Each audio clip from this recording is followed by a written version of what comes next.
નહીં, અલ્પેશભાઈ કોઈના વતી આવ્યા હતા એવું એ તો કહેવા એ માંગો છો? લોકોનો વિષય છે, પણ અમે સ્પષ્ટપણે એવું કહેવા માંગીએ છીએ જી, અમે સ્પષ્ટપણે એવું કહેવા માંગીએ છીએ કે કદાચ આ ગોંડલ રહ્યું, કદાચ ગોંડલની અંદર અનેક ચૂંટણીઓ આવે, અનેક પાર્ટીના લોકો પોતપોતાના લોકશાહીના ઢબે વિરોધ કરતા હોય, ચૂંટણી લડતા હોય, એમાં અમને ક્યારેય કોઈ બી વાંધો ન હોય. કદાચ એ લોકોને કાલ સવારે અહીંયા આવવું હોય, કોઈ બી પાર્ટીમાંથી આવવું હોય, એમનો પ્રશ્ન છે, એમનો સ્વતંત્ર હક છે ને એમનો અધિકાર છે. અલ્પેશભાઈ, તમે મારા માધ્યમથી કંઈ પૂછવા માંગતા હોય તો?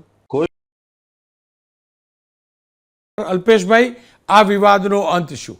હા, વિવાદના અંતમાં મને લાગે છે કે એમના જે શબ્દ વપરાઈ રહ્યા છે, ગોંડલના કોઈ જનતાનો વિરોધ નથી, ભાડુતી માણસો દ્વારા વિરોધ કરાવી રહ્યા છે. ભાડુતી માણસોને ગુંડા અને અસામાજિક તત્વોને બોલાવીને ગાડી પર હુમલા કરાવી રહ્યા છે અને પાછા ગોંડલને શાંતિની સંયમતાથી વિરોધની વાતોનું પોતે સર્ટિફિકેટ આપે છે અને 500 કિલોમીટરની વાતે વાતે કરે છે. આજે તો અમે ગોંડલમાં આવીને બતાવ્યું છે